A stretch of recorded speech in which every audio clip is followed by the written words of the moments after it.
Hello friends, हमारी ई classes में आपका स्वागत है। लास्ट लेक्चर में हमने पढ़ा था क्लासिफिकेशन ऑफ अकाउंट्स। उसी को आगे कंटिन्यू करते हुए अब हम पढ़ेंगे गोल्डन रूल ऑफ अकाउंटिंग। अब आप पूछेंगे गोल्डन रूल क्या होते हैं अकाउंटिंग के। वो भी गोल्डन रूल्स हैं। अकाउंटिंग का जो सिस्टम होता है वो डबल एंट्री सिस्टम पर वर्क करता है। इसमें दो चीज़ें होती हैं, डेबिट और क्रेडिट।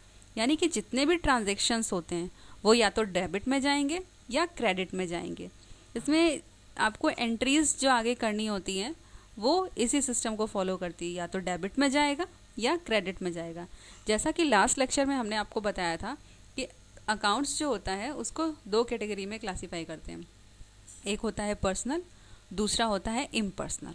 जो पर्सनल होता है उसको फर्दर जो क्लासीफाई करते हैं वो करते हैं नेचुरल, आर्टिफिशियल और रिप्रेजेंटेटिव में, और इम्पर्सनल जो होता है उसको करते हैं रियल और नॉमिनल में। तो पर्सनल इटसेल्फ अपने आप को रिप्रेजेंट करता है, बट इम्पर्सनल को हम रियल और नॉमिनल में लेते हैं। जो रूल्स होते हैं वो चलिए देखते हैं कैसे होते हैं। पर्सनल, रियल और नॉमिनल, ये तीनों जो होते हैं वो डबल एंट्री सिस्टम पर वर्क करते हैं। यानी कि इनमें जो ट्रांजैक्शन होंगे, पर्सनल का जो ट्रांजैक्शन होगा, जैसा कि हमने आपको बताया डेबिट और क्रेडिट दो रूल्स होते हैं।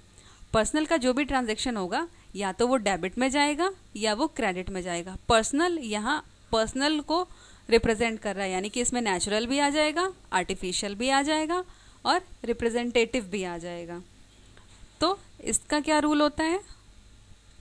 द रिसीवर, यानी कि पर्सनल में जो कुछ भी रिसीव करने वाला है, जो पर्सनल के हेड में आता है, जो कि हम आपको लास्ट लेक्चर में क्लियर कर चुके कि पर्सनल में क्या क्या आता है, उसमें जो भी रिसीवर होगा वो डेबिट में आएगा। द गिवर, और जो भी गिवर होगा वो क्रेडिट में आएगा। पर्सनल के हेड की हम बात कर रहे हैं, यानी कि पर्सनल में जो कुछ भी आता है वो उसमें जो रिसीवर होगा वो डेबिट में जाएगा, जो गिवर होगा वो क्रेडिट में जाएगा। हमारा नेक्स्ट आता है रियल। रियल में क्या होता है? व्हाट कम्स इन, जो कुछ भी आ रहा है वो डेबिट में जाएगा। व्हाट गोज आउट, जो कुछ भी जा रहा है वो क्रेडिट में जाएगा। रियल अकाउंट में जो कुछ भी आता है, जो कि हम आपको पहले लेक्चर में बता चुके हैं। अब आता है नॉमिनल। नॉमिनल में क्या होता है? जैसा कि आप जानते हैं, नॉमिनल में बताया था हमने लॉसेस, एक्सपेंसेस और गेन और रिवेन्यूज़, ये सारे जो इनसे रिलेटेड जो भी अकाउंट होते हैं वो नॉमिनल में जाते हैं।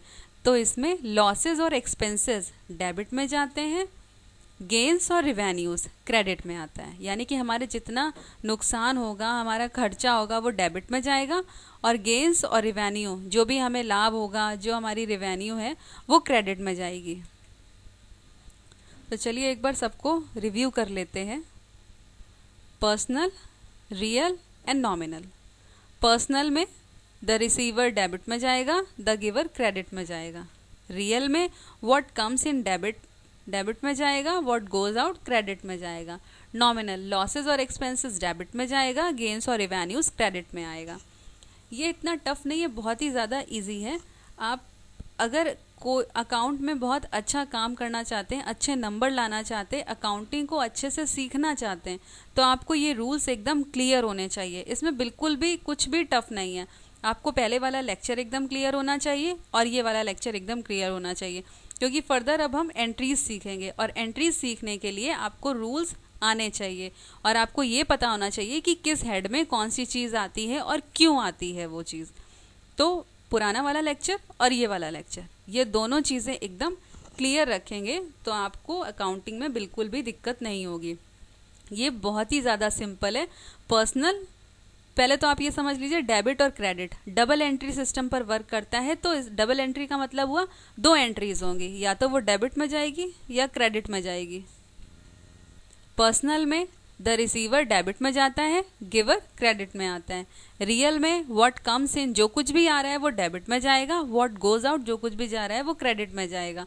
नॉमिनल लॉसेस और एक्सपेंसेस डेबिट में जाएंगे, गेन्स और रिवेन्यूज क्रेडिट में जाएंगे। पर्सनल, रियल और नॉमिनल जिनकी हम बात करें, हम आपको बार बार बता रहे हैं, इसमें वही चीज़ें आती हैं जो इस हेड में आती हैं। पर्सनल में आपका नेचुरल, आर्टिफिशियल, रिप्रेजेंटेटिव ये आ जाएगा। जैसा कि हम आपको पहले समझा चुके हैं, नेचुरल में ह्यूमन बींग्स से रिलेटेड ट्रांजेक्शन होते हैं, आर्टिफिशियल इटसेल्फ ऑर्गेनाइजेशन होती है जो कि लॉ की दृष्टि से एक पर्सन ही होती है, और रिप्रेजेंटेटिव जो पर्सनल को रिप्रेजेंट करता है, बट ना ही वो नेचुरल में जाता है और ना ही आर्टिफिशियल में आता है। ये जो तीनों होते हैं ये इसी रूल को फॉलो करते हैं, यानी कि द रिसीवर और द गिवर। और रियल में क्या होता है, रियल जैसा कि आपको बता चुके हैं, लैंड, बिल्डिंग, इन्वेस्टमेंट जो इसकी रियल असेट होती है, उसमें जो कुछ भी आ रहा है वो डेबिट में जाएगा और जो कुछ भी जा रहा है वो क्रेडिट में जाएगा। नॉमिनल, लॉसेज, एक्सपेंसेस, गेन्स और रिवेन्यूज, जैसा कि आप इसमें भी साफ साफ लिखा हुआ है, लॉसेज और एक्सपेंसेस आपके डेबिट में जाएंगे, गेन्स और रिवेन्यूज आपके क्रेडिट में आएंगे। आई होप आपको ये सब क्लियर हो गया होगा। क्लियर नहीं हुआ है तो एक बार आप ये लेक्चर दोबारा सुन सकते हैं। और इसके बाद अब हम जो पढ़ेंगे वो पढ़ेंगे कॉन्सेप्ट ऑफ जनरल एंट्रीज। हमारे दोनों लास्ट लेक्चर अगर आपको क्लियर हैं तभी आप आगे कुछ समझ पाएंगे, और अगर एकदम क्लियर है तो आपको बिल्कुल भी प्रॉब्लम नहीं होगी। एंट्रीज कैसे होती हैं, ट्रांजैक्शन कैसे होते हैं, आप बैलेंस शीट भी एकदम मैच करा सकते हैं। अब हम इसको आगे पढ़ेंगे कॉन्सेप्ट ऑफ जनरल एंट्रीज, जिसको पढ़ने के लिए आपको नेक्स्ट ट्यूटोरियल पे क्लिक करना पड़ेगा विद इन 5 सेकेंड्स।